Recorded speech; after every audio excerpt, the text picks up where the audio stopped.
الحمد للہ وکفا وسلام علی عباد الذین اصطفیٰ اما بعد فاعوذ باللہ من الشیطان الرجیم بسم اللہ الرحمن الرحیم۔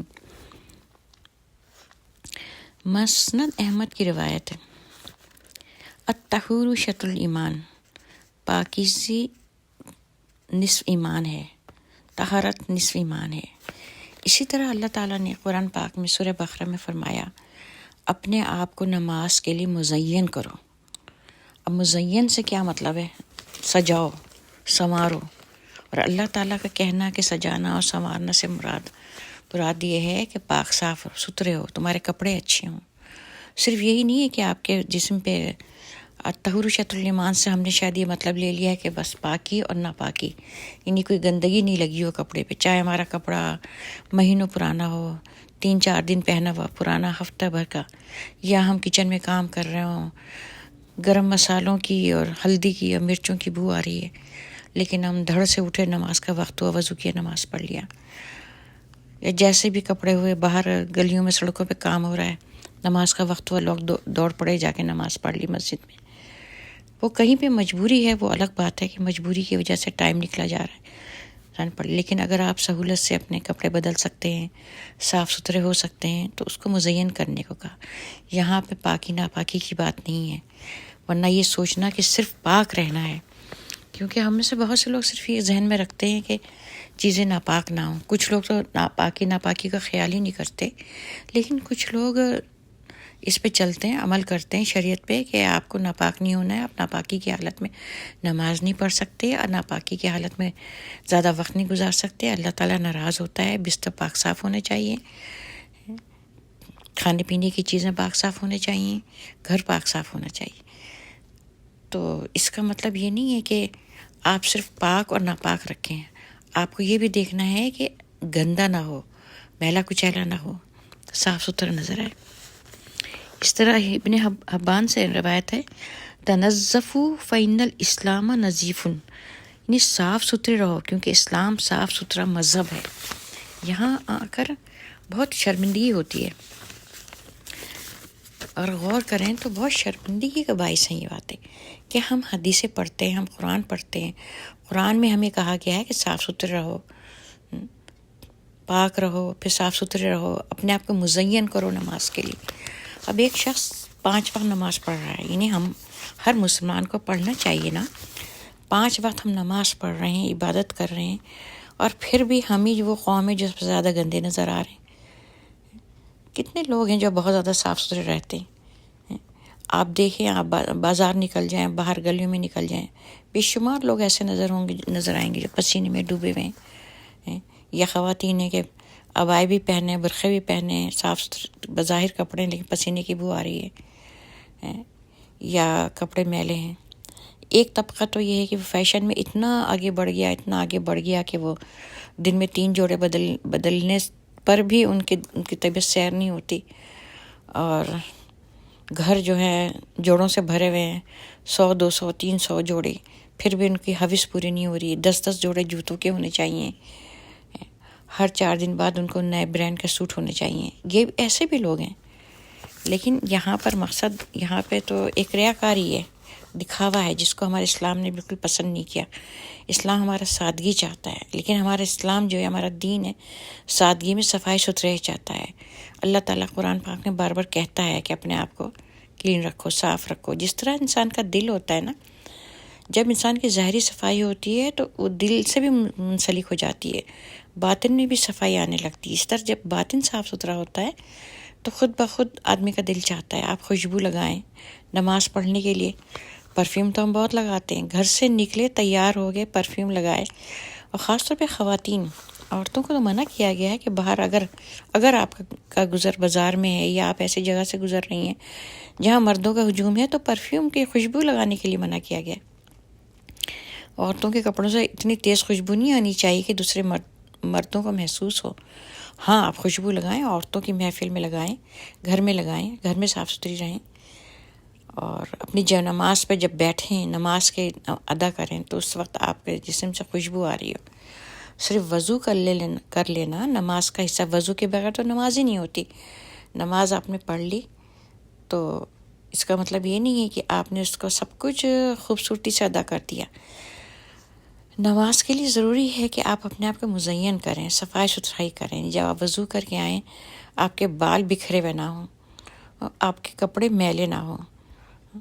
اگر کپڑوں پہ کچھ گر گیا ہے تو اس کو صاف کریں. کپڑوں پہ اگر سالن پڑا گر گیا یا دودھ گر گیا یا چائے گر گئی تو آپ یہ سوچیں گے ارے یہ ناپاک تو نہیں ہے، لیکن آپ نے اسی حالت میں نماز پڑھ لی.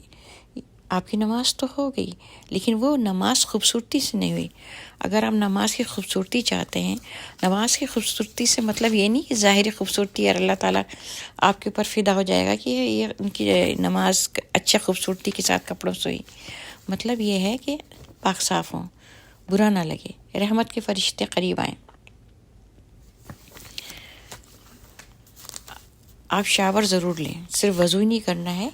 آپ کو دن میں ایک دفعہ نہیں، ایک بار نہیں تو کم سے کم 2 دن میں 1 بار، 3 دن میں 1 بار، ہفتے میں 3 بار. اور آخری تو بات یہ کہ ہفتے میں 1 بار تو آپ کو غسل کرنا ہی کرنا ہے. جمعے کا دن واجب ہے مسلمانوں کے لیے، خاص طور پہ وہ لوگ جو مسجد میں جاتے ہیں نماز ادا کرتے ہیں کہ وہ غسل کریں، صاف ستھرے ہو کے جائیں. اسی طرح آپ گھر میں بھی صاف ستھرے رہیں تاکہ دیکھنے میں نظروں کو اچھا رکھے. صحت کا مدار صاف ستھرے رہنے پر بھی ہے. اگر آپ صاف ستھرے رہیں گے تو آپ کے پاس بیماریاں نہیں آئیں گی، کیونکہ صفائی سے بہت گہرا تعلق ہے. اور صفائی کا مطلب صرف جسم کی صفائی نہیں ہے. صاف ستھرے رہنے کا مطلب یہ نہیں کہ آپ صرف جسم کو صاف ستھرا رکھیں یا آپ کے کپڑے صاف ستھرے ہوں، آپ کا گھر بھی صاف ستھرا ہو. ٹھیک ہے آپ کا گھر پاک ہے، آپ کا بستر پاک ہے، لیکن اب اس کا مطلب نہیں ہے کہ آپ نے 2 3 مہینے بستر پہ ایک چادر چڑھائی ہوئی ہے. میلی تو ہو گئی نا وہ. ہفتے میں 1 دفعہ یا 2 ہفتے میں 1 دفعہ، خاص طور پہ جب بچے ہوں چھوٹے. ہاں اگر انسان اکیلا ہے تو وہ استعمال کرنے والے زیادہ لوگ نہیں ہیں تو آپ 1 مہینہ بھی چلا سکتے ہیں ایسی جگہ پہ جہاں مٹی گرد طوفان نہ ہو، گند نہ ہو، اور آپ کا گھر صاف ستھرا ہو، سمٹا ہوا ہو، چیزیں نہ بکھری ہوئی ہوں. یہ سب صفائی میں آتا ہے. قرآن نے ہمیں ہر بات بتائی ہے، لیکن ہر بات جو ہے سمٹی ہوئی ہے آیتوں میں، قرآن کی آیتیں میں. اگر آپ اس آیتوں کو صرف پڑھ کے گزر جائیں گے تو آپ لفظی مطلب لے لیں گے، لیکن اگر آپ ان کو ڈیپ ڈاؤن سوچیں گے، اس کی غور فکر کریں گے، جس کا حکم ہے، اللہ تعالیٰ نے فرمایا ہے تم غور کیوں نہیں کرتے، تم فکر کرو، غور و فکر کرو. تو ہر بات پہ غور و فکر کرنا ہے. اللہ کی قدرت پہ بھی غور و فکر کرنا ہے، اللہ کے احکامات پہ بھی غور و فکر کرنا ہے، اور اس نے جس کا حکم دیا حلال حرام پہ بھی غور و فکر کرنا ہے. اور جو آیت آئی کہ اپنے آپ کو مزین کرو، اس پر بھی غور و فکر کرنا ہے. آپ کا گھر گندا پڑا ہے، آپ دھڑا دھڑ نماز پڑھ رہے ہیں، آپ نے صفائی کا اہتمام ہی نہیں کیا، آپ کا گھر الجھا ہوا ہے، میلے کپڑے چاروں طرف بکھرے پڑے ہیں، کھلے پڑے ہیں، نظر آ رہا ہے سب کچھ. کیا آپ جانتے ہیں کہ جو جنات ہیں آپ کے جسم کے اترے ہوئے کپڑوں کی بو سے متاثر ہوتے ہیں، پسند کرتے ہیں، جو کافر جنات ہیں. اور گھروں میں تو جنات رہتے ہیں، خاص طور پہ ایسے گھر جہاں بستر خالی پڑے ہوں. آپ کے پاس 3 بیڈ روم ہے اور آپ کے استعمال میں 1 بیڈ روم ہے، لیکن 2 بیڈ روم ہے، اور 1 بیڈ روم یا 2 بیڈ روم خالی پڑا ہے اور اس پر بستر لگا ہوا ہے. جنات نے تو بسیرا کرنا ہے. یا آپ کا گھر، آپ کا کچن الجھا پڑا ہوا ہے، کھانے پینے کی چیزیں صاف نظر آ رہی ہیں، میلے برتن ہیں، گندے برتن ہیں. جنات آتے ہیں. جنات تو بعض دفعہ اتنا بڑھ جاتے ہیں کہ آپ کے گھروں میں کھاتے پکاتے بھی ہیں، آپ کا کچن بھی استعمال کرتے ہیں. تو ان سب سے بچنے کے لیے بہت ضروری ہے کہ ہم صفائی ستھرائی کریں. جب ہم رات کو بستر پہ سونے کے لیے لیٹیں تو ہمارا گھر صاف ستھرا ہو، ہمارے گھر میں گنجائش ہی نہ ہو گندی چیزیں آنے کی. یہ چیزیں جب ہی داخل ہوتی ہیں جب آپ کا گھر الجھا ہوا ہوتا ہے، صفائی ستھرائی نہیں ہوتی. یہ صفائی ستھرائی بھی بہت ضروری ہے. صرف کپڑوں کا بدل لینا، کپڑوں کا صاف ستھرا کر لینا کافی نہیں ہے. تو ان آیتوں سے، قرآن کی آیتوں سے اور محمد صلی اللہ علیہ وسلم کی حدیثوں سے یہ نتیجہ اخذ کر ہوتا ہے کہ ہمیں صفائی ستھرائی ہر چیز میں رہنا ہے. الطہور شطر الایمان کا مطلب صرف یہی نہیں لینا ہے کہ ہم نے پاک کپڑے پہن لیے، ہم نے وضو کر لیا اور نماز پڑھ لی، ہم پاک ہو گئے. بس ٹھیک ہے، اور سارا دن بھی ہم ٹھیک ہے، اس لیے کہ ہمارے کپڑے پاک ہیں، ہمارے کپڑوں پہ بچوں نے پیشاب نہیں کیا، ہمارے کپڑوں پہ کوئی گندگی نہیں پڑی ہے، ہم نے صاف ستھرا پہنا ہوا ہے. لیکن وہ کپڑے میل کچیل سے دور ہوں، پسینے کی بدبو نہ ہو، مسالوں کی بو نہ ہو. آپ نے ہم مزے مزے کے کھانے تو ضرور پکاتے ہیں، لیکن ان مزے مزے کے کھانے پکانے کے دوران جو ان میں اسمیل ہوتی ہے وہ کیا قابل برداشت ہوتی ہے؟ اس سے بیماریاں بھی ہوتی ہیں. اور آپ کے گھروں میں دیواروں پہ جھالے نہ پڑے ہوں، مکڑیوں نے جالے نہ بنائے ہوں. بعض لوگ تو اس بات کی پرواہ نہیں کرتے کہ گھروں میں کونے قدر میں دیواروں میں مکڑی کے جالے ہیں اور آرام سے رہتے ہیں اسی میں. ہاں، جب کوئی پریشان کن بات ہو گئی کہ نقصان پہنچنے کا، تب ان کو ہوش ہوتا ہے.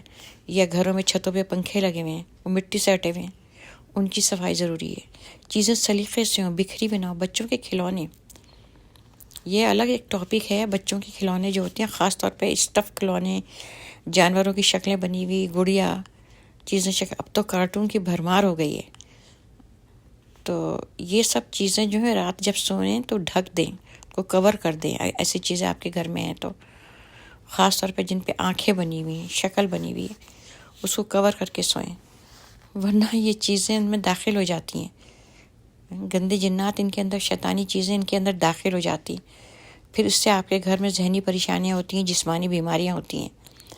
آج کل ہر گھر میں شاید ہی چند گھر ہوں گے جو محفوظ ہوں گے. جسمانی بیماریاں بھی ہیں، مینٹلی پرابلمس بھی ہے، ڈپریشن بھی ہے، انزائٹی بھی ہے، اور بہت کچھ ہے. طرح طرح کی بیماریاں کیوں ہوتی ہیں؟ حالانکہ ہم علاج بھی کر رہے ہیں، ہم نے کھانے پینے کا بھی خیال کر رہے ہیں، لیکن پھر تو یہ سب ان چیزوں سے ہوتی ہے.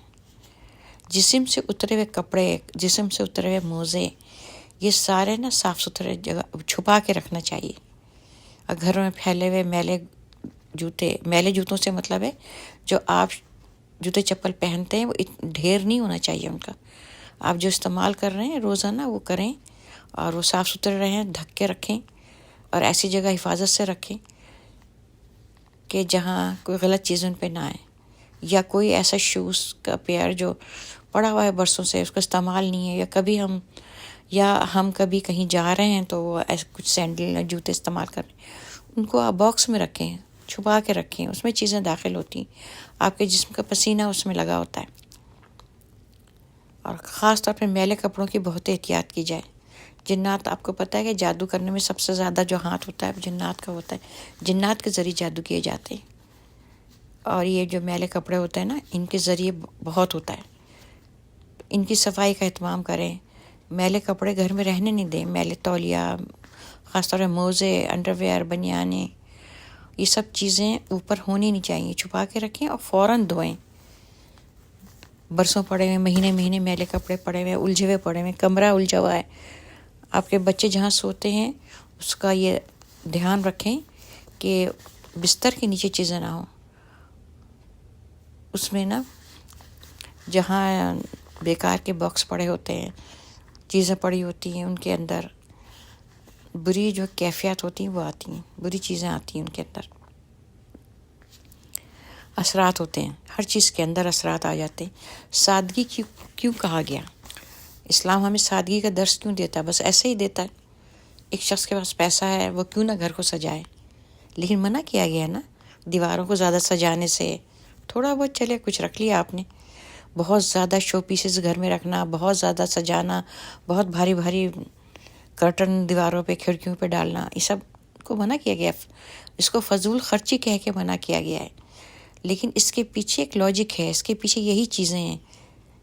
تو جتنا صاف ستھرا گھر ہوگا، کھلا ہوا گھر ہوگا، آپ کو بھی اچھا لگے گا، آپ کے دل میں بھی سکون و طمانینت ہوگی، اور آپ برے اثرات سے محفوظ ہوں گے. تو کوشش کریں کہ برے اثرات سے محفوظ رہنے کے لیے اپنے آپ کو بھی صاف ستھرا رکھیں، اپنے گھر کو بھی صاف ستھرا رکھیں. اس سے آپ کا اللہ بھی راضی ہوگا، رسول بھی راضی ہوگا.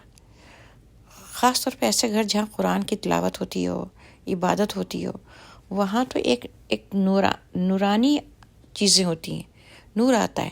لیکن اگر آپ کو نہ محسوس ہو نا یہ سب، تو آپ سمجھیں اس کے پیچھے کیا بات ہے. کچھ نہ کچھ ہے، کچھ نہ کچھ کمزوریاں ہیں جس کی وجہ سے ہمیں وہ فیلنگز نہیں آتی. اگر آپ چاہتے ہیں اچھی فیلنگز گھر کے اندر، اچھی چیزیں چاہتے ہیں، اچھے اثرات چاہتے ہیں، تو اپنے کو بھی پاک رکھیں، اپنے گھر کو بھی پاک رکھیں، اور خاص طور پہ اپنے کچن کو، اپنا باورچی خانہ بہت صاف ستھرا رکھیں.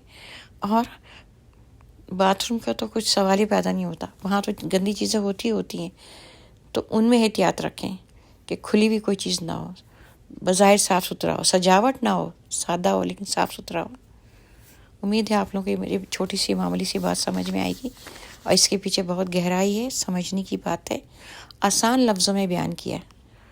واخر دعوانا الحمد للہ رب العالمین، آمین ثم آمین.